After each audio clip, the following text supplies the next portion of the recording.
So apparently I'm in Ireland, Northern Ireland, Belfast, Game of Thrones. That's where I am. King of the North.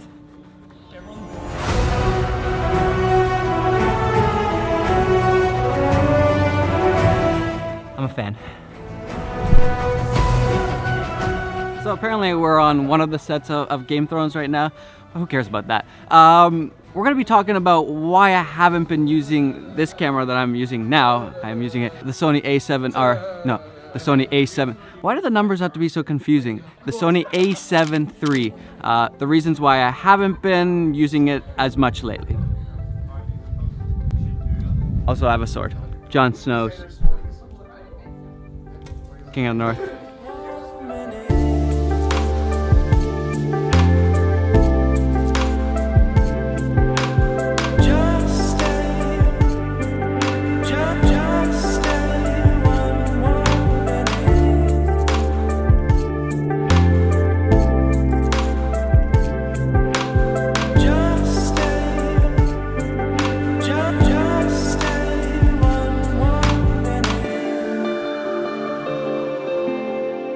So we're doing some random shooting arrows, kind of doing this Game of Thrones tour.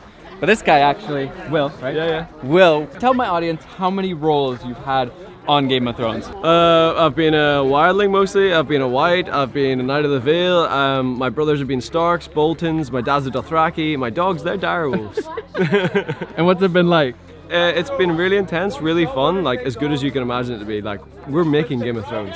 That's the main thing. I feel like, I was saying to Peter, I feel like Game of Thrones has changed your guys' whole family. It really has, yeah. Like before that we were lifeguards and just living a normal life in an Irish village, and now we're like, you know, showing you guys and really cool people the sets of Game of Thrones. But the real question is, did you have that beard before Game of Thrones? I did. So you're a lifeguard with this beard already? Yeah. Oh, boss. Yeah. Okay, so I didn't change that. I'm like an aqua Viking. How cool are his dogs? Yo, I want them for myself. Can't have them, Pete. worth an ask. For all of you Game of Thrones fans, this is Winterfell. Doesn't quite look the same though. Heavily CGI'd. Heavily CGI'd.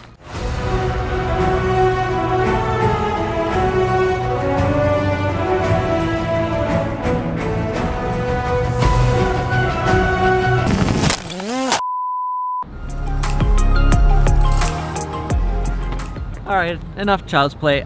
Maybe some of you noticed that in Banff I wasn't actually filming on the Sony. I didn't even actually bring it. I just brought my 1DX2. And there's a few different reasons for it. There's things that I really like about it, but there's also some things that I really don't like that much yet. Nothing huge really, but all these things put together kind of just make me feel uneasy. For example, one of the problems I've been having is that the base ISO is so high that I've been having a lot of vignetting issues. You know, you get that like ugly X thing when you're using variable NDs. Yeah, that's not cool. I don't really like that. I don't like having such a high base ISO. So I've been trying some of the other picture profile and not using S-Log2, even though that's kind of what I wanted it for, was all that dynamic range. So that kind of gives me mixed feel. No flip LCD screen. I really just wish that every single video camera, every single DSLR, mirrorless, everything would just have a flip LCD screen. I keep saying this, there's no reason not to have it. Photographers want it, bus. Photographers want it, videographers want it, everybody wants it. Just put flip LCD screens on every camera.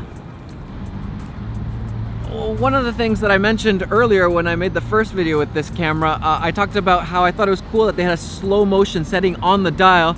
But then I realized that it's not even the highest quality slow motion, so it's basically a useless dial. I just don't understand why camera companies do these kinds of things. And then one of the biggest things has been the whole post side of things working with this Sony camera.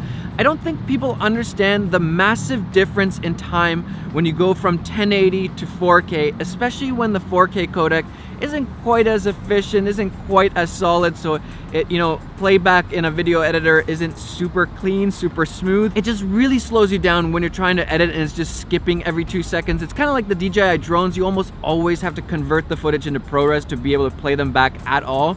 Or you just need a crazy powerful computer to handle it, and that's gonna cost you a lot of money. The camera might be cheap, but then the computer you need is gonna be really expensive. And I actually ended up buying a new PC to handle the 4K on this camera. So not only does it take longer to edit, but then also export times are way longer, like extra hours, and then you multiply that by 2-3 videos a week, and it takes up a lot more time to edit and the export. So there's some interesting things that I'm not really liking it so far that much, that whole side of things. I mean, don't get me wrong, I love the 4K thing, but is it worth it?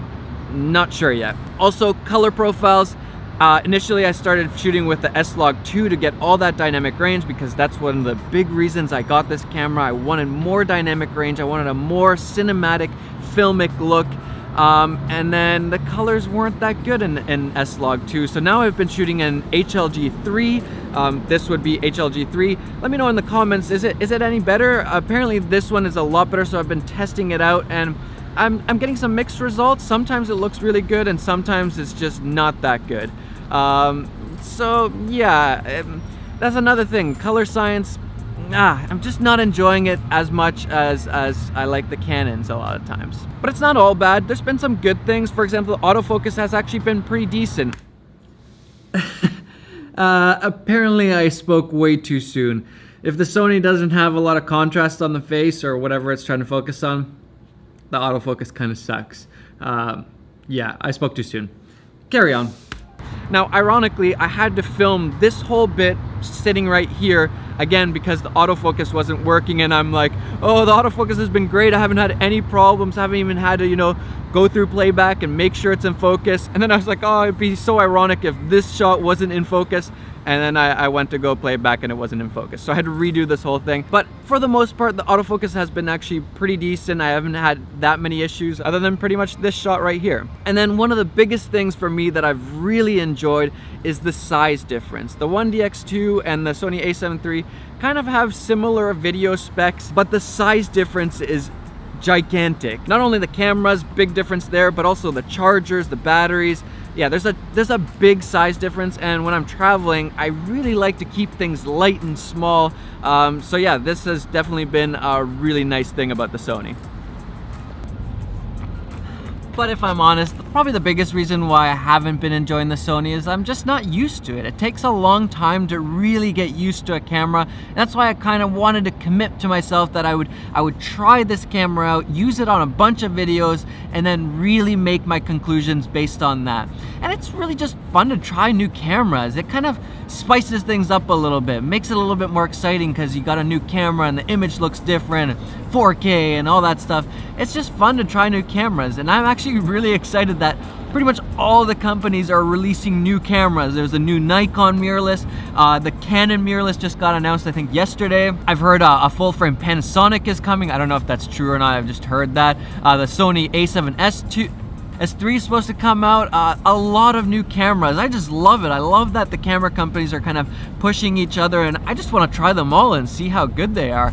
So if you're interested in a camera and you want me to review it, maybe leave a comment and I'll try to review those cameras.